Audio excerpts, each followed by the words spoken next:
When my wife passed away, I thought the worst was behind me, but then her boss called with a message that sent chills down my spine.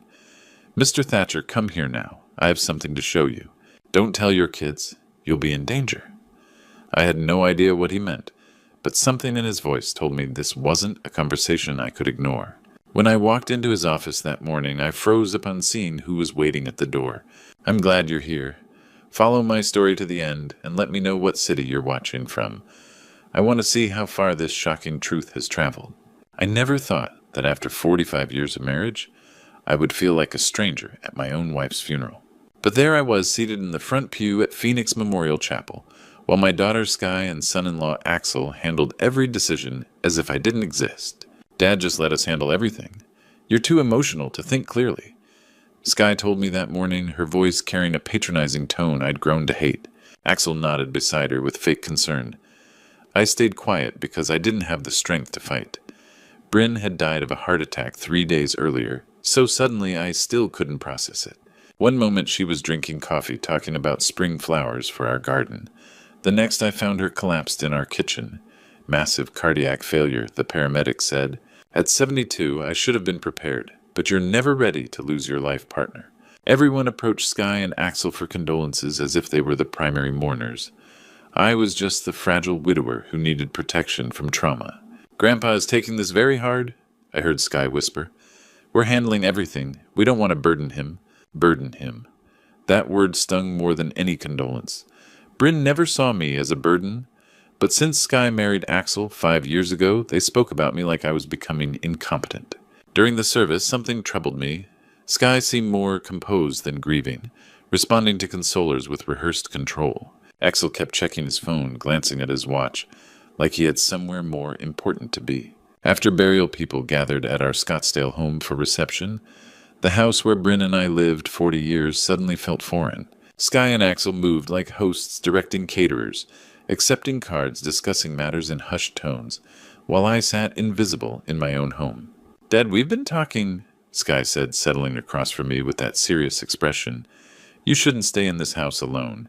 It's too big and dangerous now. My blood ran cold. What are you talking about? There are wonderful senior living communities nearby, Axel added with his sales pitch voice. Places with people your age, activities, medical care on site. I'm not moving to any nursing home. Sky patted my hand with calculated gentleness. It's not a nursing home, Dad. These are luxury retirement communities. We could visit every weekend. This is my home, I said weakly. My cell phone rang. Axel reached for it, but I grabbed it first. The caller ID showed Morrison and Associates Financial. Mr. Thatcher, Vale Harrison Bryn's boss. I'm sorry to bother you, but I need to speak urgently. There's something important you need to know. Sky and Axel watched me intently, their expressions making me uncomfortable. What kind of thing? I can't discuss it over the phone. Can you come to my office tomorrow morning at 10? And Mr. Thatcher, this is crucial. Don't mention this conversation to anyone, especially your family members. What I need to show you could put you in serious danger. The line went dead. I stared at the phone with trembling hands. Why would Vale warn me against telling my own family? What could Bryn's boss know that would endanger me? And why did the two people who claimed to love me most suddenly feel like predators, sizing up their prey?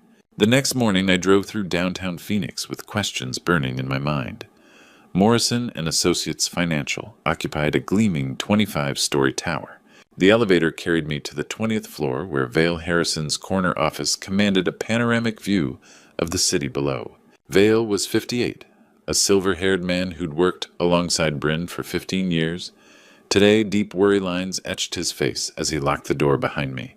Thatcher, what I'm about to show you will change everything, he said, moving to a secure filing cabinet. He withdrew a thick folder marked Confidential in Bryn's familiar handwriting. 8 months ago, your wife came to me with disturbing suspicions. She was scared of her own daughter. My hands shook as I opened the folder. Inside were pages of handwritten notes, photographs and documents I'd never seen. The first page bore a date from last spring. They're planning something. I need to document everything. Bryn believed Sky and Axel were systematically preparing to control your life. Vale whispered. Financial manipulation on a massive scale. I stared at power of attorney documents with forged signatures. Medical evaluations claiming I had cognitive decline signed by a doctor I'd never met. Forms giving Sky complete control over my finances and medical decisions. I never signed these. Bryn knew that. She also knew they planned to use them anyway. Vale showed me Bryn's meticulous documentation. Missing medications that reappeared in different locations. Car keys vanishing for hours. She'd recorded everything I'd dismissed as normal forgetfulness. Your wife realized they were creating evidence of memory problems, Vale explained. Bryn's notes revealed conversations with neighbors. Sky had been telling people my memory was failing, that I was becoming confused and forgetful. She'd planted seeds of doubt about my independence throughout our community. Meanwhile, Axel asked pointed questions about insurance policies and property values. He'd inquired about retirement accounts, investments, even our home's market value, all disguised as helping us plan for the future. They stopped talking whenever I appeared. I said pieces clicking together. Your wife noticed. She hired a private investigator 6 months ago. The surveillance reports were chilling. Sky and Axel had researched guardianship laws, visited assisted living facilities, consulted lawyers about elder care. They'd been preparing to remove me from my own life. Why didn't she tell me? She wanted certainty before accusing her daughter of such terrible things, and she feared they'd accelerate their plans if they suspected she knew.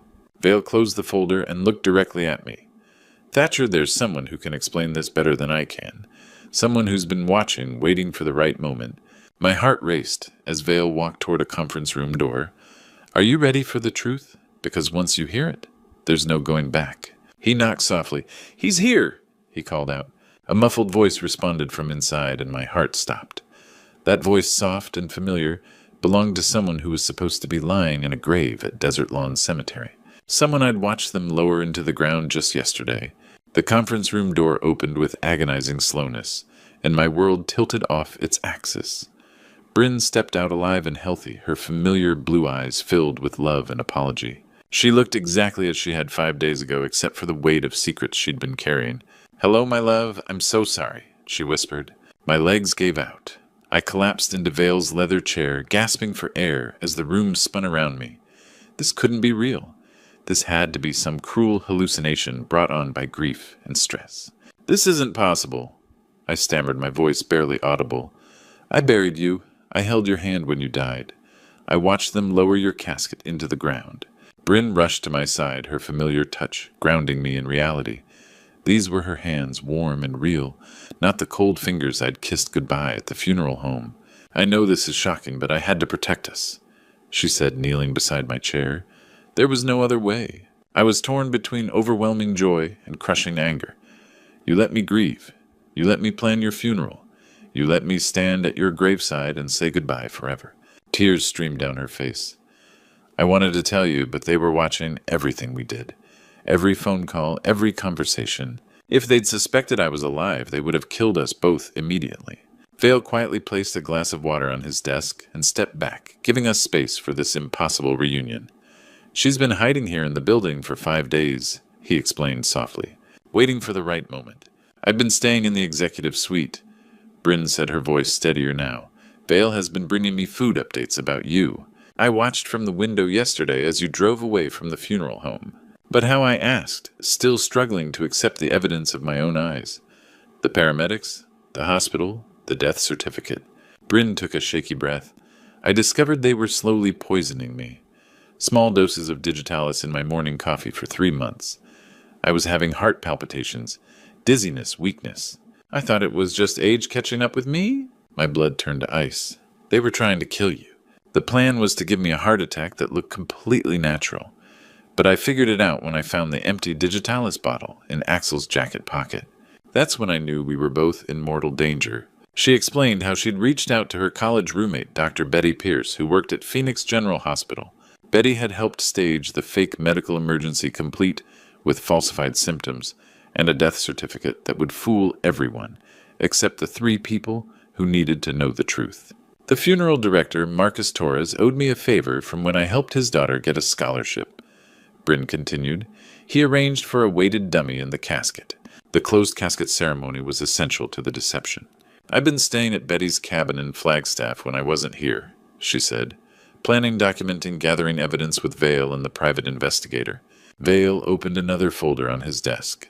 Your wife has been working with us for months, Thatcher. We've documented systematic financial abuse, gaslighting, and now attempted murder. They weren't just stealing money, Bryn said, her voice hardening. They were preparing to kill us both. You were next on their list. They needed me gone first so you'd be vulnerable and alone. I stared at my wife, this woman I'd loved for 45 years, who'd faked her own death to save our lives. Faking your death was the only way. It was the only way to make them reveal their true intentions. Now they think you're grieving and helpless. They'll move fast to get control of everything.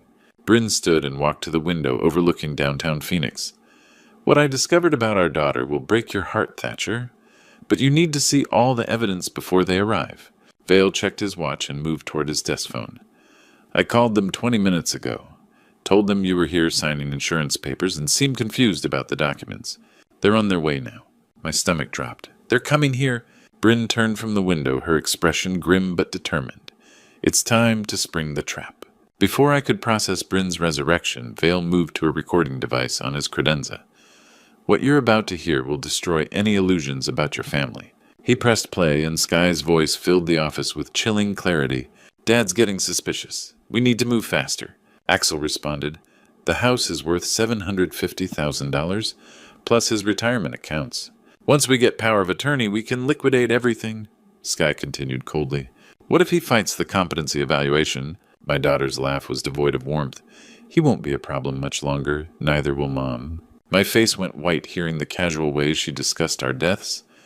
This was my little girl whose scraped knees I'd bandaged, whose college tuition I'd paid. There are hours of these conversations, Bryn said softly. They've been planning this for over a year. Vale opened a laptop showing photographs that made my stomach lurch. Screenshots of Axel's online purchases, digitalis, tablets, syringes, medical reference books. Sky's internet searches, undetectable heart attack drugs. Symptoms of dementia in elderly patients. The plan was methodical and horrifying. Kill Bryn first with staged heart attack, then gradually poison me over months. Make it look like grief-induced cardiac failure. Life insurance payouts of $500,000 each, plus our house and retirement accounts. They had a 6-month timeline, Bryn explained. I was supposed to die in March. You were scheduled for August. They were literally counting days until our deaths. I whispered, staring at a calendar with dates circled in red ink. Vale pulled out bank statements that made me dizzy. They've opened 3 credit cards in your name, Thatcher. $45,000 in debt for luxury items you never purchased. Charges at high-end restaurants, designer stores, expensive jewelry. Axel had lost $180,000 at Desert Diamond Casino, while telling us they were struggling financially. Sky spent $30,000 on designer goods last month, Bryn added bitterly, while claiming they couldn't afford groceries. Forged signatures on loan applications looked remarkably like my handwriting. They'd been practicing their fraud while sitting at my dinner table. They've stolen over $85,000 from your accounts, Vale said, intercepting your bank statements for 8 months. The financial theft was nothing compared to systematic gaslighting. Vale showed me hidden camera footage of Sky moving my reading glasses, then acting concerned when I couldn't find them. Axel hiding my keys in the refrigerator, suggesting I was becoming forgetful. They canceled 6 medical appointments without telling you, Bryn said, then told Dr. Martinez you were unreliable. Security footage showed Sky talking to our neighbor, Mrs. Patterson, shaking her head sadly. Dad's having more bad days than good ones. We're worried about his safety. They'd been building a guardianship case, collecting statements from neighbors documenting manufactured incidents of confusion. Every stumble, every normal age-related forgetfulness had been weaponized against me. Vale's phone buzzed. His secretary's voice. Mr. Vale, your guests have arrived. Should I send them up? Bryn peered down at the street. They think they're coming to comfort a grieving father confused about insurance paperwork. Instead, they're walking into their own confession, Vale added, activating a recording device. In the distance, elevator doors opened with a soft chime. As we heard footsteps approaching in the hallway, Bryn quickly moved toward the conference room. I need to stay hidden until the right moment, she whispered urgently. Let them dig their own graves first. Vale nodded and gestured for her to slip back into the adjoining room. We'll confront them with the evidence, then reveal you when they're completely trapped.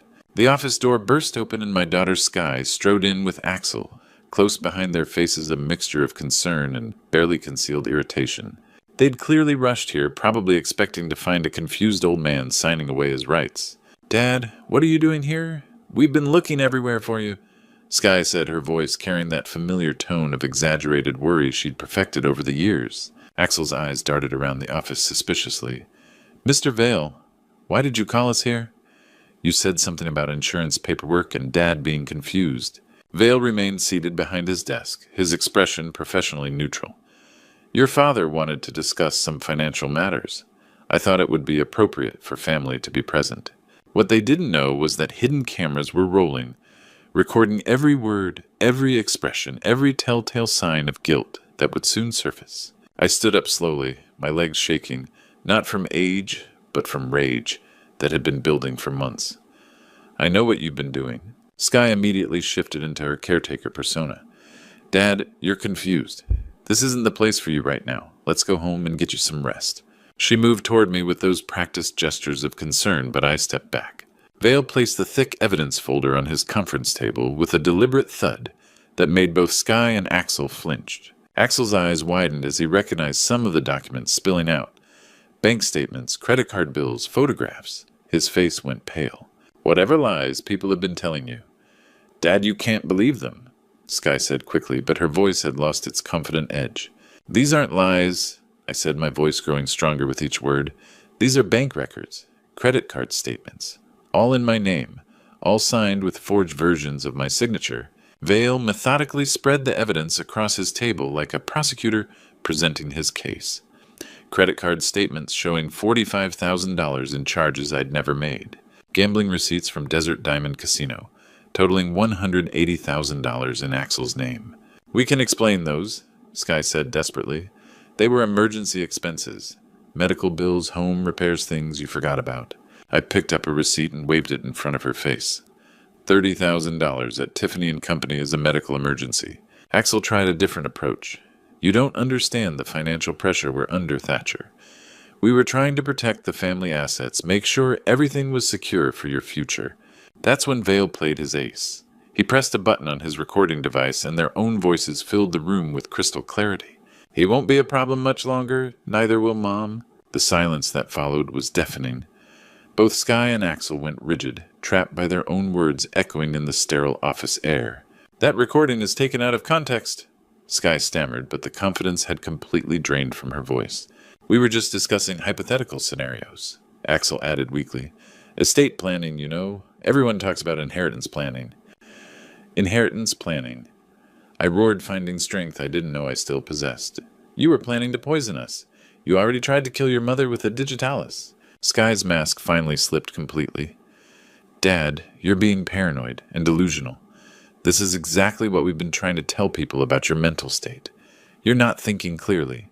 Even caught red-handed, she was still trying to gaslight me, still trying to make me doubt my own reality."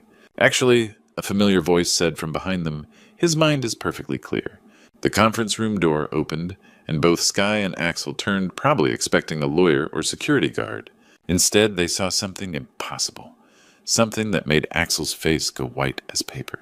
"What the hell?" he whispered. Skye's scream pierced the air, raw and primal, the sound of someone watching their carefully constructed world collapse in real time. The color drained from both their faces as they stared at Bryn in complete disbelief. Axel stumbled backward, his mouth opening and closing like a fish gasping for air. "This is impossible," he whispered, his voice cracking. "We saw you die. I watched the paramedics work on you." Skye was shaking her head violently as if she could make this nightmare disappear through sheer denial. "The funeral, the burial, the death certificate. This can't be real." Bryn stepped fully into the room, her expression cold as winter steel. "Disappointed I'm not actually dead. Sorry to ruin your inheritance timeline. Mom," Skye stammered, trying desperately to regain control of the situation. "We can explain everything. This is all a terrible misunderstanding. Explain how you poisoned my coffee for months." Bryn's voice cut through the air like a blade. "Explain the digitalis you bought online. Explain how you plan to make my husband's death look like grief-induced cardiac failure. Faced with overwhelming evidence and the impossible sight of their supposedly dead victim, Axel cracked first. The weight of months of deception and guilt came crashing down on him. It wasn't supposed to go this far. He blurted out, tears streaming down his face. The gambling debts, they were threatening to break my legs. We were desperate. Shut up, Axel, Sky hissed. Don't say anything else. But the dam had broken. They already know everything, Axel shouted back at her. The recordings, the bank statements, the poison purchases. We're finished. He turned to us with wild eyes. The casino loans, they had interest rates that were killing us. We owed money to people who don't accept late payments. We thought if we could just get access to your accounts temporarily. Temporarily? Bryn laughed bitterly. By murdering us. Sky finally snapped her mask of false concern, completely shattered. We just needed you both out of the way. The money was going to be ours eventually anyway. You're both old. You don't need all that wealth just sitting in accounts. The cold calculation in her voice was more chilling than any scream. Vale had quietly pressed a button under his desk during the confrontation. Within minutes, the office door opened and Detective Maria Santos entered with 2 uniformed officers. Sky Thatcher. Axel Thatcher, you're under arrest for conspiracy to commit murder, elder abuse, and financial fraud. Detective Santos announced, pulling out her handcuffs. This is entrapment, Sky screamed as the cuffs clicked around her wrists. Those recordings are illegal. You can't use them in court. Actually, Detective Santos replied calmly, it's evidence of conspiracy to commit murder. You have the right to remain silent, though you've already said quite enough. I watched in stunned silence as my own daughter was led away in handcuffs, her designer heels clicking against the marble floor of the office building. News crews had somehow already gathered outside their cameras, flashing as Sky and Axel were escorted to separate police cars. 2 weeks later, I sat in a Phoenix courthouse that buzzed with media attention. The charges were read aloud: conspiracy to commit murder in the first-degree elder abuse, wire fraud, identity theft, and attempted poisoning. The list seemed to go on forever. Sky and Axel had pled not guilty and were now blaming each other for the entire scheme. Sky claimed Axel had manipulated her into going along with his desperate plans. Axel insisted that Sky had been the mastermind, using his gambling addiction as leverage to control him. When I took the witness stand to testify about the systematic abuse, the gaslighting, the financial theft, I looked directly at Sky. She stared back with eyes that held no remorse, only anger at being caught. The judge denied bail for both defendants. Given the calculated nature of these crimes and the clear danger posed to the victims, I consider both defendants to be flight risks and a continued threat to community safety. As court adjourned, I approached Sky one final time before she was led back to her holding cell. You're no longer my daughter, I said quietly, my voice steady despite the pain in my heart. She looked at me with pure hatred. Good. I never wanted a father who was too selfish to die when it was convenient. That afternoon, Bryn and I stood on our front lawn in Scottsdale as a real estate agent hammered a for sale sign into the desert landscaping we'd maintained for 40 years. We can't stay here with all these memories, I said, watching our neighbors peek through their curtains at the spectacle our lives had become. Bryn took my hand and squeezed it gently. I know the perfect place for a fresh start. 6 months later, I sat on the wooden porch of our small adobe house in Sedona, watching the morning sun paint the Red Rock Mountains in shades of gold and crimson. The silence here wasn't the oppressive quiet of grief and suspicion that had filled our Scottsdale home. This was the peaceful silence of safety and genuine contentment. Bryn emerged from our kitchen carrying 2 steaming mugs of coffee, her face glowing with a happiness I hadn't seen in years. Her garden was already blooming despite the desert climate, testament to her determination to create beauty wherever we planted our roots. Clay and Belle invited us for dinner tonight, she said, settling into the chair beside me. Belle's making her famous pot roast. Our neighbors had become genuine friends, something we'd forgotten was possible after years of wondering which smiles were real and which masked hidden agendas. Clay was 68, a retired high school principal with laugh lines earned from decades of working with teenagers. Belle, 65, had been a pediatric nurse before retirement, her gentle nature a balm to souls that had been battered by betrayal. For the first time in years, we feel truly safe, I told Bryn, reaching over to squeeze her hand. No one here wants anything from us except friendship. Our days had settled into simple pleasures that felt revolutionary after the complexity of our previous life. Morning coffee on the porch, evening walks through the desert trails, conversations that didn't require us to decode hidden meanings or watch for signs of manipulation. We were finally living for ourselves, not in constant fear of the people who were supposed to love us most. The final court resolution had come through last month. Sky received 4 years in state prison for attempted murder conspiracy, elder abuse, and fraud. Axel got 6 years for the same charges plus additional counts related to his gambling debts and money laundering. They divorced while awaiting sentencing, each blaming the other in bitter court filings that made headlines in the Phoenix newspapers. The judge had ordered restitution of $120,000, though we knew we'd likely never see most of that money. The district attorney had called it the most calculated elder abuse case in county history. While the judge's final words still echoed in my mind, "Your betrayal of parental trust is beyond comprehension." What surprised me most was how quickly we'd found community among other survivors. Clay had shared his own painful story during one of our early conversations. "We cut ties with our son 8 years ago," he'd told us over dinner. "Drug addiction, constant stealing manipulation that nearly destroyed our marriage." Bell had nodded sadly.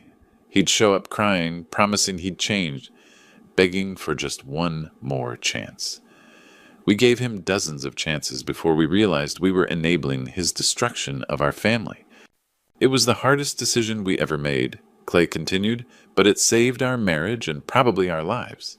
Some people choose paths you simply can't follow, no matter how much you love them." I'd found myself opening up in ways I never expected. I never thought I'd have to choose between my child and my life. But some people become so toxic that loving them means destroying yourself. We'd started attending a support group for elder abuse survivors, meeting other parents who'd been victimized by their own children. The stories were heartbreakingly similar: financial theft, emotional manipulation, systematic campaigns to isolate and control elderly parents for monetary gain. During quiet moments like these, I often reflected on the journey that had brought us here, and I spent 35 years raising her with love, teaching her right from wrong, trying to be the best father I could be, I said to Bryn. Never imagined she'd repay that by planning our murders. Bryn's expression was thoughtful as she watched a roadrunner dart between the desert plants. We did everything right as parents, Thatcher. We loved her, supported her, gave her every opportunity to become a good person. Sometimes good parents still raise children who choose evil, I said. It's not our failure, it's theirs. The mail truck's engine broke the morning quiet, and our carrier waved as he approached with the day's delivery. Most of our mail now consisted of utility bills and gardening catalogs, a refreshing change from the legal documents and court notices that had dominated our lives for months. But today was different. Among the routine correspondence was an envelope that made my blood run cold. The return address read Arizona State Prison, with Sky's name printed in the corner. I stared at the letter, my hands trembling slightly. Bryn noticed immediately. "You don't have to read it," she said gently, her voice carrying the same protective tone she'd used when shielding me from painful truths in the past. I turned the envelope over in my hands, feeling its weight. But maybe I should know what she has to say. I opened the envelope with trembling fingers, Bryn watching quietly from her chair as I unfolded the handwritten pages. Sky's familiar handwriting looked smaller, somehow less confident, than the bold signature she'd once used to forge my name on financial documents. "Dear Dad, I know you probably never want to see me again, and I understand why. Prison has given me time to think about what I became, and I'm horrified by the person staring back at me in the mirror." I continued reading, my emotions swinging between hope and skepticism with each sentence. "The therapy sessions here are helping me understand the depth of my selfishness and cruelty. I've been diagnosed with antisocial personality disorder, but that's not an excuse for what I did to you and Mom. Mental illness doesn't make someone evil. I chose greed over family money, over love and convenience, over human decency." The letter went on for 3 pages, each paragraph revealing more self-awareness than I'd ever heard from my daughter in 35 years. "Axel didn't force me into this conspiracy. I want to be clear about that, even though we're blaming each other in court. I made my own evil choices. I destroyed everything good in my life, betrayed the 2 people who loved me most, all for $750,000 that I'll never see now anyway." Her final paragraph was the most surprising. "I'm not asking for forgiveness because I don't deserve it. I'm not asking you to visit or write back. I just wanted you to know that I understand what I am now, and I understand why you had to cut me out of your life to survive." I set the letter down and stared out at the red rocks. My mind flooded with memories. Part of me remembered the little girl I'd raised with such hope and love. Bedtime stories where I'd done different voices for all the characters, teaching her to ride her bicycle in our Scottsdale driveway, running alongside her until she found her balance. Her high school graduation, where she'd hugged me tight and whispered, "Thanks for believing in me, Dad." But those memories were now overshadowed by darker ones. Her cold voice saying we needed to get out of the way. Her calculated manipulation of neighbors and friends. The digitalis she'd used to slowly poison her own mother. "What does your heart tell you?" Bryn asked gently, recognizing the war playing out across my face. "My heart tells me she chose to become a stranger," I said finally. "The daughter I loved died the day she decided our deaths were worth more than our lives." Without another word, I tore the letter into small pieces and let the desert wind scatter them across our garden. Some relationships simply cannot survive attempted murder, regardless of blood ties or shared history. I gave her 35 years of unconditional love. I said, watching the paper fragments disappear among Bryn's flowers. She repaid it by planning our deaths for money. That's not mental illness or temporary desperation. That's evil, pure and simple. Bryn reached over and took my hand. "Are you at peace with this decision?" "Yes," I said, surprised by how certain I felt. "I'm done being her victim." Over these past months, I've learned lessons I never expected to need at 72 years old. I learned that family is about loyalty and love, not just shared DNA. Clay and Belle have shown us more genuine care in 6 months than Sky demonstrated in years. I learned that sometimes the people closest to you are the most dangerous, because they know exactly how to exploit your love and trust. But I also learned that you don't have to let them destroy your life in the name of family obligation. Bryn and I are 72 and 68 years old, and for the first time in years, we're genuinely free to be happy. We're not walking on eggshells, not second-guessing our own memories, not wondering which family members are plotting against us. We're just living simply and peacefully surrounded by people who actually care about our well-being. Looking back on this true story, I realize how blessed I am that God gave me the strength to survive my own daughter's betrayal. If you're watching these grandpa stories and recognizing similar warning signs in your own family, please don't make the same mistakes I did. Don't ignore the red flags when adult children suddenly become overly concerned about your declining health. Don't dismiss it when they start controlling your finances or isolating you from friends. Trust your instincts when something feels wrong, because it probably is. The biggest lesson from my true story is this: toxic family members will use your love against you. They'll exploit your parental guilt, your desire to help, and your natural trust in blood relatives. But God didn't put us on this earth to be victims of our own children's greed. I spent months doubting my own memory, questioning my own judgment, because I couldn't believe my daughter would hurt me. Don't let anyone gaslight you into thinking you're losing your mind when you're actually being systematically abused. These grandpa stories aren't just entertainment, they're warnings. Elder abuse by family members is more common than most people realize. If you're experiencing financial manipulation, emotional abuse, or threats from relatives, reach out for help. Contact Adult Protective Services, talk to trusted friends, or call the Elder Abuse Hotline. Most importantly, remember that cutting toxic people out of your life isn't unforgiving. It's survival. God wants us to love ourselves enough to protect our own well-being. You don't owe anyone access to your life, your money, or your peace of mind, not even your own children.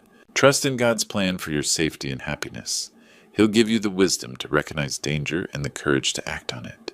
If this true story opened your eyes or touched your heart, please hit that like button and share it with someone who needs to hear this message. Subscribe to our channel for more real-life grandpa stories that could save your life or the life of someone you love. Your engagement helps these important stories reach people who desperately need them. Thank you for being part of our community. I was having dinner with my daughter Aurora and her new husband Kieran at Portland's finest restaurant, celebrating their honeymoon. When he stepped outside for a business call, an elderly woman approached our table with terror in her eyes. She pressed a folded piece of paper into my hand and whispered urgently, "Get your daughter out of here now." Something in her voice told me I had to listen. That decision saved both our lives. Welcome everyone. Drop a comment below telling me where you're watching from and whether you think I made the right choice, trusting that elderly woman's warning. My name is Vernon Kane, and I've spent 25 years building homes for Portland families. I thought I understood stability. I was wrong about what really mattered. 2 weeks ago, I walked my daughter Aurora down the aisle. She's 32, a brilliant UX designer, and she'd found someone who made her laugh again after her mother passed. Kieran Thorne seemed perfect, charming, successful, everything I'd hoped for her. Tonight we were celebrating at Heathman Restaurant, one of Portland's finest. Aurora looked radiant in blue, her wedding ring catching the candlelight, as she talked excitedly about their honeymoon. "Dad, you should see the house Kieran found," she said, cutting her salmon. "Pearl District with those big windows you always said make a home feel alive." Kieran raised his wine glass. "To family and new beginnings. I should have felt happy. Instead, something nagged at me. How quickly everything had moved, how he'd handled all the paperwork. But Aurora was glowing. That's when Kieran's phone buzzed. His expression shifted. "Important business call. Give me 2 minutes." He kissed Aurora's forehead and stepped toward the entrance. The moment he disappeared, an elderly woman from the next table stood up. I'd noticed her earlier, sitting alone watching us with uncomfortable intensity. She moved quickly despite her age, suddenly beside our table. Her face was pale, hands trembling as she pressed a folded paper into my palm. "Get your daughter out of here now," she whispered, voice shaking with terror. Her grip was surprisingly strong. "You don't know who your daughter really married." The words hit like ice water. Something in her eyes, pure desperate fear, made every paternal instinct scream danger. "What are you talking about?" I started, but she was already moving toward the exit. Aurora looked confused. "Dad, what was that about?" I looked at the paper, then at my daughter's trusting face, then toward Kieran, still on his call. Every rational part said this was crazy. But the irrational part, the part that had kept me alive in dangerous situations, was screaming. "Aurora, we need to leave. Right now. What, we haven't even finished?" "Trust me." I stood throwing cash on the table. "Do you trust me?" She saw something in my face that made her nod. I spotted the fire alarm near the restrooms. In 30 seconds, this place would be chaos. Sometimes you create your own exit. I pulled the alarm. The piercing shriek filled the restaurant instantly. Diners jumped up, servers dropped trays, everyone moving toward exits. Perfect cover. "Dad, what are you doing?" Aurora shouted over the noise. "Saving your life?" I shouted back, taking her hand and pulling her toward the emergency exit. "I hope." We pushed through confused diners and burst into the cool Portland night. Behind us, the restaurant emptied in controlled chaos, fire trucks already wailing. Aurora stared at me, confusion and trust mixing on her face. "Dad, you're scaring me." "I'm scared too, sweetheart." I looked back where Kieran was pushing through the crowd, frantically searching. But sometimes being scared keeps you alive. The safety of my living room felt like a lie. Aurora sat on the couch still in that blue dress, watching me pace. Her phone buzzed against the coffee table, Kieran's name flashing for the 7th time. "Dad, I have to answer," Aurora said, reaching for it. "Let me handle this." I caught her wrist gently and picked up the phone. "Kieran, Vernon, thank God. Where's Aurora? I couldn't find you guys after the alarm." "She's with me." I kept my voice steady. "She got overwhelmed by the chaos. You know how she gets with crowds. Is she okay? Can I talk to her?" "She's resting." The whole thing really shook her up. "Why don't you head home? We'll all feel better in the morning." A pause. Too long. "I'd really like to hear her voice, Vernon."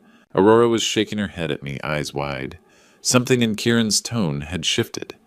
Less worried husband, more something else. "She's already taken something to help her sleep." I lied. "I'll have her call you tomorrow." Another pause. "Take care of her, Vernon. She means everything to me." The line went dead. Aurora stared at me. "Dad, what's going on?" I unfolded the paper the old woman had given me. Shaky handwriting showed an address in southeast Portland, and below it, check her accounts. Check everything. They move fast once they start. "We need to look at your banking," I said. Aurora pulled out her laptop, fingers trembling as she logged in. "Dad, this is crazy. Kieran wouldn't—" She stopped mid-sentence. We both stared at the screen. "A pending transaction, $50,000 scheduled to transfer tomorrow morning to an unknown account." Aurora's face went white. "I didn't authorize this. I would never—" She clicked frantically. "It's using my digital signature, but I swear I never signed this." More clicking revealed savings account restrictions she'd never requested. Her investment portfolio showed pending beneficiary changes, all dated within the last week. "How is this possible?" she whispered. I thought about those papers Kieran had brought by. "Remember the insurance updates after the wedding? All those documents you signed." Her hand flew to her mouth. "The marriage certificate updates beneficiary forms." I signed everything he put in front of me. I trusted him. This wasn't random. This was surgical, professional, planned. And if that old woman was right, Aurora wasn't the first. Pack a bag, I said. Small one. Where? I looked at the address. Southeast Portland, unfamiliar territory. To find out who's trying to save your life. Aurora stood still, staring at her laptop. Dad, if this is real, if Kieran is really, then we figure it out together. But somewhere he can't find us while we're figuring. She nodded, closing the laptop with shaking hands. How long have you known something was wrong? About 30 minutes longer than you have. As she headed upstairs to pack, I looked out at the empty street. Somewhere out there, Kieran was probably making calls of his own. The question was, how much time did we have before he realized his perfect plan was falling apart? Janet Williams lived where hope had worn thin. Her small house sat behind chain-link fencing. Paint peeling, but garden meticulously maintained. Every window glowed with warm light, as if she feared the dark. She opened the door before we could knock. You came. Good. Come in quickly. The living room hit me like a shrine. Photographs covered every surface. The same young woman at different ages. Graduation shots, vacation photos, candid moments of infectious laughter that reminded me painfully of Aurora. That's my daughter Rachel, Janet said. She would have been 34 next month. Aurora moved closer to the photos. She's beautiful. What happened? Janet's hands shook pouring coffee. She married Kieran Thorne 2 years ago. 3 months later, she was dead. Aurora sank into the worn armchair, face pale. They went out on his boat. Lake Oswego, calm water. According to Kieran, a sudden storm hit. Boat capsized. Rachel couldn't swim well. Janet's voice turned mechanical. He was found on shore 2 hours later. Hypothermic, traumatized. The grieving widower who tried so hard to save his wife. She pulled out a manila folder spreading documents across the coffee table. Marriage certificate, property transfers, insurance policies. Just like you, she signed everything. By the time she died, everything belonged to him. Her grandmother's house savings car. Aurora studied the papers. These look legitimate. They are legitimate. Kieran's mother is Barbara Thorne. She works for the city. Has access to official forms, stamps, databases. She can make any transaction look absolutely legal. My blood ran cold. How many others? Janet opened another folder. More photos. Death certificates, property transfers. 6 that I've tracked. Rachel was number 7. Aurora would be number 8. She laid out photos like playing cards. Different young women sharing that same trusting vulnerability. Kate Mills car accident. Beth Cole hiking fall. Amy Reed overdose. Jess Fox house fire. Mia Stone drowning. All within 6 months of marrying Kieran. Aurora was shaking. How has no one caught them? Because they're smart. Different jurisdictions, different methods. Barbara Thorne has 20 years building her reputation as a community pillar. Who questions her paperwork? I studied the timeline. How long have you been tracking them? Since they buried my daughter. I knew something was wrong. Rachel was terrified of boats would never go voluntarily. But no one listens to grieving mothers with wild theories. She showed a notebook filled with dates, locations, names. I've been following their pattern, trying to warn victims. Always too late, or they wouldn't believe me. She looked at me directly. You're the first father who listened. The scope was staggering. Not some desperate scam. A business. A family business running for years using the city's own systems as cover. We need proof, I said. Real evidence that can't be dismissed. Janet nodded grimly. Barbara keeps records. Has to. Too many transactions to remember. Filing system somewhere, probably her office. Aurora looked up from the photos. Dad, if we don't stop them, we will. I gathered the documents, hands steady despite building rage. But we need to be smarter than they are. Dawn broke gray over Portland, and with it came the hardest conversation of my life. You have to go back to him. I told Aurora over coffee that neither of us could taste. She stared at me like I'd lost my mind. Dad, after everything we learned last night, especially after everything we learned. I leaned across the kitchen table. If you disappear, he'll know we're onto him. He'll run, and we'll never get the evidence we need to stop him. Her hands trembled around her mug. I don't know if I can do this. Look him in the eye, pretend everything's normal when I know what he's planning. You're stronger than you think, and you're not doing this alone. I pulled out my phone. Text him. Tell him you're feeling better, you want to see him. 20 minutes later, Aurora was putting on makeup to hide the sleepless night, practicing her smile in the hallway mirror. How's this look? Like a woman who loves her husband. I said, hating every word. She nodded, took a deep breath, and walked out to face a man who was planning to kill her. While Aurora played her role, I had my own performance to give. I drove downtown to the city planning office, a brutalist concrete building that looked like it had been designed to crush hope. Barbara Thorne worked on the 4th floor, according to the directory in the lobby. I spent 2 hours learning the building's rhythms. Security guard made rounds every 40 minutes. Cleaning crew arrived at 10 p.m. Most importantly, the parking garage had a service entrance that stayed unlocked for maintenance vehicles. My phone buzzed. Text from Aurora. Coffee with Kay. Going okay so far. I texted back. Stay strong. Almost done here. But I wasn't almost done. I was just getting started. The building's public records showed Barbara Thorne had been Deputy Director of Property Records for 15 years. 15 years of access to every real estate transaction in the city. 15 years of learning exactly how to make fake documents look real. My phone rang, Aurora's ringtone. Dad. Her voice was tight controlled. Can you pick up some groceries? Kieran's making dinner tonight. Code for trouble. What do you need? Well, he mentioned he has some paperwork for me to sign. Something about updating our insurance after the honeymoon. He seemed excited about it. My blood went cold. They were moving faster than we thought. Any idea what kind of paperwork? He said it was a surprise. Something that would secure our future together. The way she said it, I could hear the fear bleeding through her careful tone. I'll get those groceries, I said. See you soon. I hung up and stared at the city planning building. Tonight couldn't come fast enough. When Aurora came home that evening, she looked exhausted from the performance of her life. How bad was it? I asked. He kept watching me, like he was looking for something. And Dad? She pulled out her phone, showed me a photo she'd taken discreetly. He had files spread out on his desk. I saw names, women's names, with dollar amounts next to them. One of the names was Aurora Kane. The number next to it made my stomach turn $750. We're going in tonight, I said. Aurora nodded. What do you need me to do? What you've been doing all day. Be brave. I looked out at the darkening Portland sky. In a few hours, we'd either have the evidence to destroy Barbara Thorne's operation, or we'd be the next names on Kieran's list. Dad, Aurora's voice was small. What if we get caught? Then at least we get caught fighting back. 11 p.m. in downtown Portland felt like the bottom of the ocean. The city planning office loomed above us, most windows dark, except for harsh security lights. You sure about this? Aurora whispered as we approached the service entrance. No amount, I admitted, pulling on latex gloves. But I'm sure about what happens if we don't try. The parking garage service door was propped open by some careless maintenance worker. We slipped inside Aurora's phone flashlight, cutting through darkness. The building felt predatory at night. Every echo too loud, every shadow too deep. 4th floor, stairs not elevator. By the 3rd floor, Aurora was breathing hard. What if the files are encrypted? Then we hope you're as good with computers as you are with design.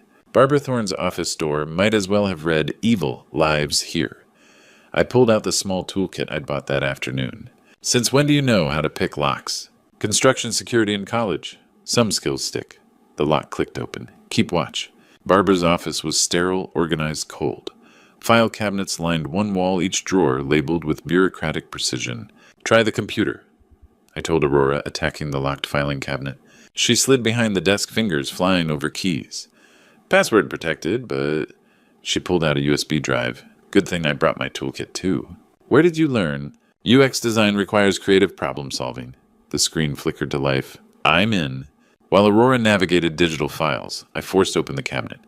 Inside folders, organized by year, each containing property transfers. But a pattern emerged as I flipped through them. I've got hard copies here. Marriage certificates, death certificates, property deeds, and I've got the digital database, she said, voice tight with horror. Dad, this is everything. Names, property values, timeline, even method notes. She turned the monitor toward me. A spreadsheet like a serial killer's trophy case. Kate Mills, $340,000. Car accident, 3/15/2022. Beth Cole, $280,000. Hiking fall, 07/22/2022. Amy Reed, $420,000. Overdose, 11/2022. Jess Fox, $390. Ars. 00. House fire, E02/14/23. Mia Stone, $310,000. Drowning, 06/30/2023. Rachel Williams, $450,000. Boating accident, 10-12-2023. Aurora Kane, $750,000. Method TBD, status active. They've stolen over $3 million, I breathed. Aurora was taking photos camera flash, illuminating our faces in stark bursts. There's more. Future targets folder.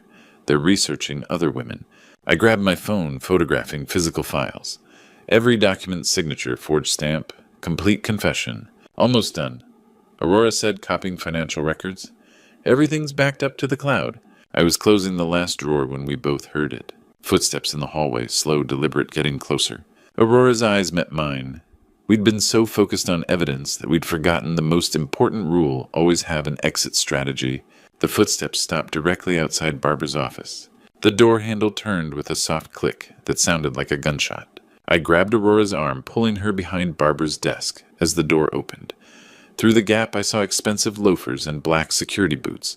I know you're in here. Kieran's voice was calm, conversational. Motion sensors picked you up 20 minutes ago. Aurora's hand found mine gripped tight with terror. Looking for my wife and father-in-law, Kieran continued. They've been acting strange since dinner. Thought they might be here doing something foolish. The security guard's radio crackled. Should I call it in? Not yet, Frank. Family matter. Kieran's feet moved closer to the desk. In seconds, he'd see us. Time to stop being prey. I stood fast, putting myself between Kieran and Aurora. You're right. We're doing something foolish. Trying to save my daughter's life. Kieran's smile was charming, but his eyes were ice. Vernon, you're making this harder than necessary. Aurora, sweetheart, come out. We need to talk. She's not going anywhere with you. Actually, she is. Kieran nodded to Frank, who stepped forward. Frank thinks you're burglars. Breaking and entering is serious, unless Aurora comes home with her worried husband. Aurora stood slowly, phone clutched in her hand. Our evidence. Kieran, I know what you are. I know about Kate Mills, Beth Cole, all of them. Kieran's composure cracked. You don't know anything. I know you killed them, Aurora said, voice stronger than ever. And I know you're planning to kill me. Kieran lunged toward her, but I was ready. 25 years of construction work kept me strong. Rage made me faster. I caught him with my shoulder, sending him stumbling into Frank. Run, I shouted. Fire exit. Aurora bolted for the emergency door while I grappled with Kieran. He was younger, but I was desperate. Frank reached for his radio as I threw my weight against him, sending us crashing into filing cabinets. The fire exit alarm shrieked as Aurora hit the door. Perfect chaos. Stop her, Kieran screamed, but I grabbed a glass paperweight from Barbara's desk, bringing it down on his wrist. As he reached for his phone, he howled, clutching his arm. Frank was backup radio in hand. Security breach, 4th floor. I didn't wait. I sprinted for the fire exit, following Aurora down 4 flights, alarm wailing like a banshee. We burst into the parking garage as police sirens wailed in the distance. Aurora was at my truck, fumbling with the handle. Keys, she gasped. I threw them as the stairwell door slammed open behind us. Kieran's voice echoed, Find them, they can't get far. We jumped in just as Frank appeared. I gunned the engine tires, squealing as we raced toward the exit. In the rearview mirror, Kieran stood in the garage entrance phone, pressed to his earface, twisted with fury. They know, Aurora said, clutching her phone with our evidence. They know we're onto them. Good, I said, taking a hard right onto the empty street. Now they know what it feels like to be hunted. But we'd crossed a line. No more pretending, no careful planning. This was war now, and we had maybe hours before Kieran and Barbara disappeared forever. Sometimes the best hiding place is in plain sight. We're going back, I told Aurora, as we sat in my truck outside a 24-hour diner, planning our next move. Back where Dad, they'll be waiting for us. Exactly. I pulled out my phone, opening the camera app. But this time we're bringing witnesses. I set up my phone on the dashboard, angling it to capture both our faces. With shaking fingers, I started a live stream on Facebook, then shared it to Instagram and Twitter simultaneously. Testing. Okay, we're live. I looked directly into the camera. Portland residents, this is Vernon Kane. If you're watching this, you're about to witness something that will shock you. My daughter Aurora and I are about to expose a criminal operation that's been running in our city for years. The viewer count started at 0, then climbed 12, 47, 156. What we're about to show you is evidence of multiple murders disguised as accidents. The people responsible work for our own city government. I held up one of the printed photos from Barbara's files.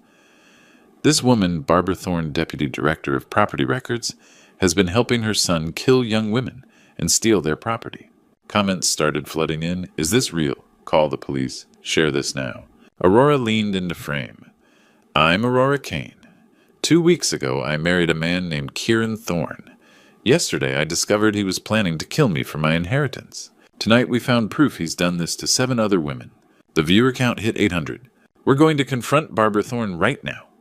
Live on camera. I said, if something happens to us, you'll all be witnesses. Share this stream. Record it. Don't let them cover this up. We drove back to the city planning building. The parking garage was empty now. Frank and the police were long gone. But Barbara's office window still glowed with light on the 4th floor. She's still there, Aurora said, probably destroying evidence. Not if 5,000 people are watching. We took the elevator this time. No point in stealth anymore. The viewer count had exploded 2,847 people watching live comments, streaming faster than I could read them. Barbara's office door was closed, but I could hear her voice inside talking rapidly on the phone. I positioned my phone to capture everything, then knocked. Barbara Thorne. This is Vernon Kane. We need to talk. The phone conversation stopped abruptly.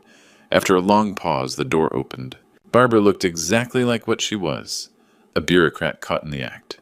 Her usually perfect hair was disheveled, her desk covered with shredded documents. Mr. Kane, I don't know what you think you're doing, but we're exposing a murderer, I said, holding up my phone so she could see the viewer count 423 and climbing. Say hello to Portland Barbara. They're all watching. Her face went white as she realized what was happening. You can't just show them the files, Aurora. Aurora stepped into frame, holding up the photographs we'd taken. Barbara Thorne has been forging property transfer documents for years. Her son Kieran marries women, kills them in staged accidents, then inherits everything. Comments exploded. Oh my God! Someone call 911. My sister knew one of those girls? Barbara tried to close the door, but I pushed it open, keeping the camera rolling. Kate Mills car accident. Beth Cole hiking fall. Amy Reed overdose. 7 women dead, Barbara. How much money have you stolen? This is harassment. You're trespassing. We're citizens exercising our right to expose corruption, I said to the camera. Look at her desk, everyone. She's been destroying evidence all night. The viewer count hit 5,000. Comments were coming so fast they were just a blur. Share this, call police. Save the video. Barbara's composure finally cracked completely. You have no idea what you've done. No idea who you're dealing with. Actually, we do, Aurora said. We know exactly who we're dealing with. The question is, do you know who you're dealing with? Because right now 5,000 people are watching you confess to murder. That's when we heard footsteps in the hallway. Fast, angry footsteps that could only belong to one person. But these weren't the footsteps we were expecting. Janet Williams stepped into the office, but she wasn't the grieving mother we'd met 2 nights ago. 3 men in dark suits flanked her, their jackets bulging with concealed weapons. Her entire demeanor had changed. Gone was the frail, trembling woman. In her place stood someone who radiated cold authority. Well, well, she said, surveying the scene with satisfaction. Vernon Kane, the helpful father. You've done exactly what I needed you to do. I kept my phone steady, the live stream still running. The viewer count had jumped to 7,842 and climbing. Janet, what are you doing here? Cleaning up loose ends.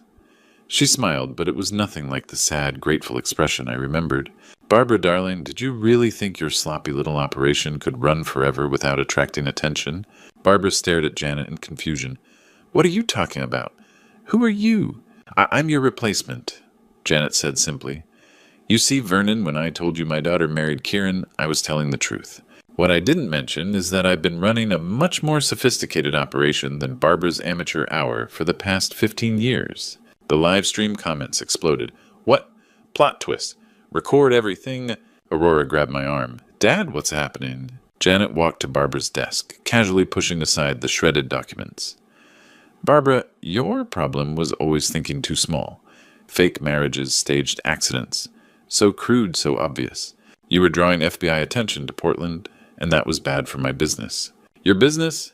Barbara's voice cracked. Tech executives, federal contractors, city planners. Real money, real power. Your little widowmaker scheme was bringing heat to my territory. Janet turned to the camera, speaking directly to our audience. 10,000 people watching now. Perfect. I realized with growing horror what was happening. You used us. You used Aurora as bait to destroy Barbara. Of course I did. Barbara's operation needed to be eliminated, but I couldn't do it directly. Too messy, too obvious. Much better to let an angry father do the dirty work. She gestured to her men. Now I can step in, take over her client list, and expand my own operations. Barbara finally understood. You manipulated everything. The warning at the restaurant, the address, even the break-in. I made it all possible, Janet confirmed. Though I must say, Vernon, your live stream idea was inspired. I couldn't have planned better publicity for Barbara's downfall. The viewer count hit 10,247. Comments were streaming, "Someone call FBI. This is insane. Save this video." "What about Rachel?" Aurora demanded. "Your daughter who died."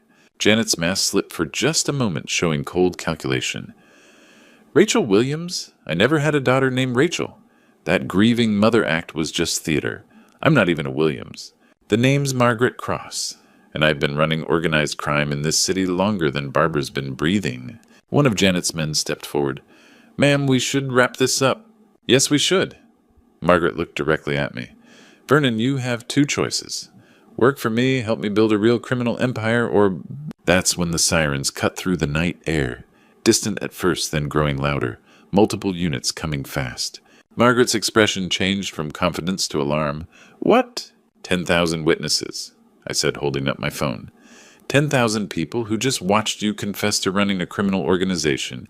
You think they weren't calling 911. The comments confirmed it. Police on the way. I called FBI. SWAT team coming.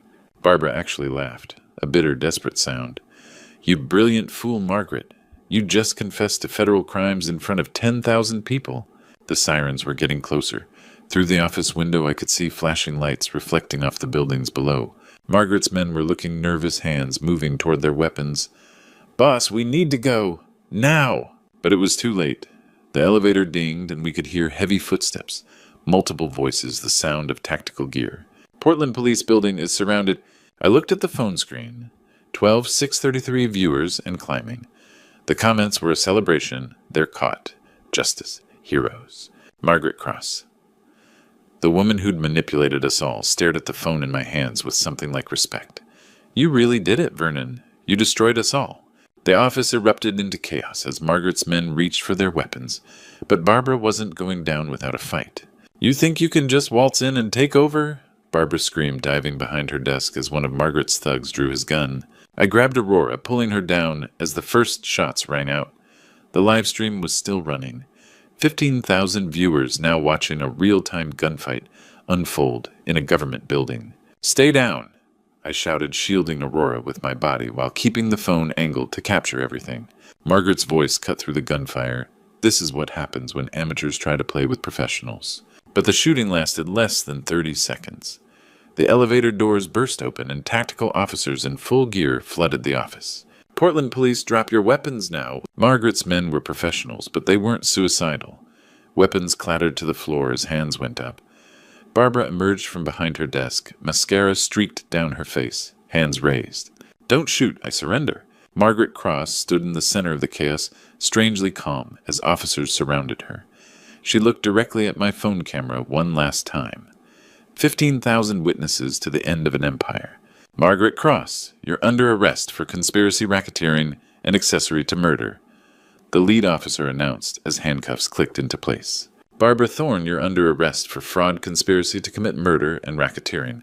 I helped Aurora to her feet, both of us shaking but unharmed.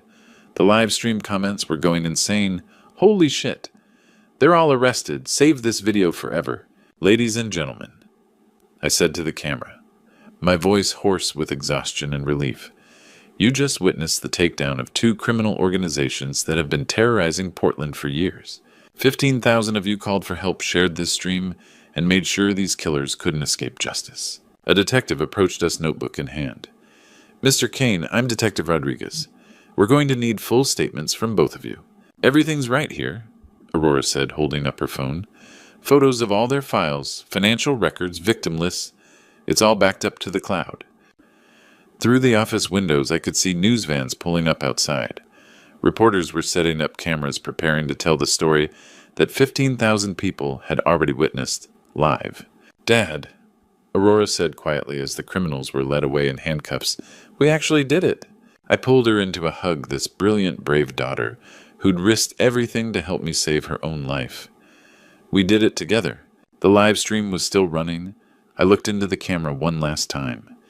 To everyone who watched, who shared, who called for help, you saved my daughter's life tonight.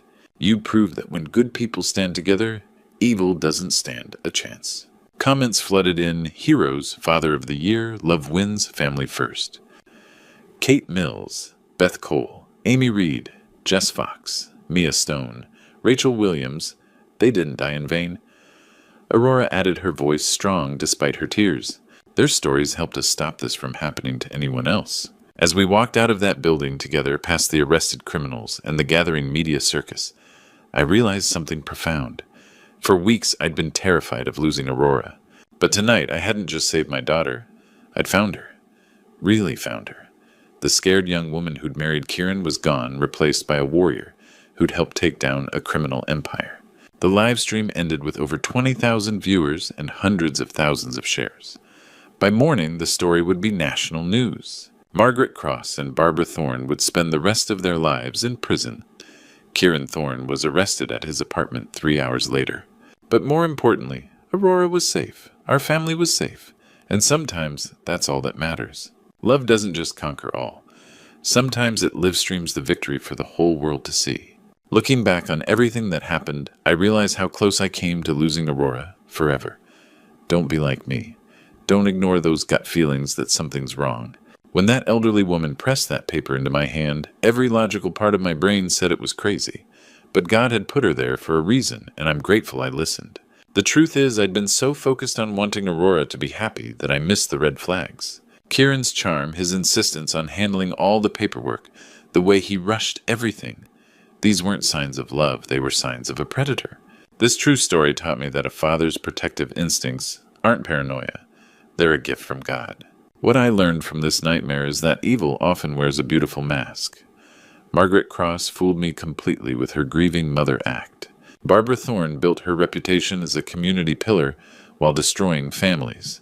They counted on people like me being too trusting, too polite to ask hard questions. But here's what I want every father watching to understand when your child's life is at stake. Politeness doesn't matter. Social media, live streaming, making noise, these aren't just modern tools. Even traditional grandpa stories like mine can become powerful weapons against corruption when shared with the right audience. The most important lesson from this true story: trust in God's timing and the power of family love. When Aurora and I worked together, when we refused to give up on each other, that's when we found our strength. The same God who protected us that night is watching over your family too. Don't wait for danger to knock on your door like it did mine. Pay attention to the people your children bring home.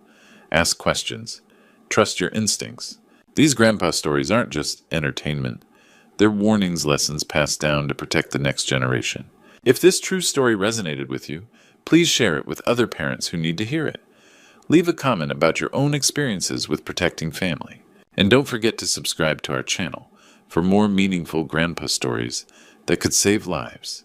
Your engagement helps these important messages reach the families who need them most.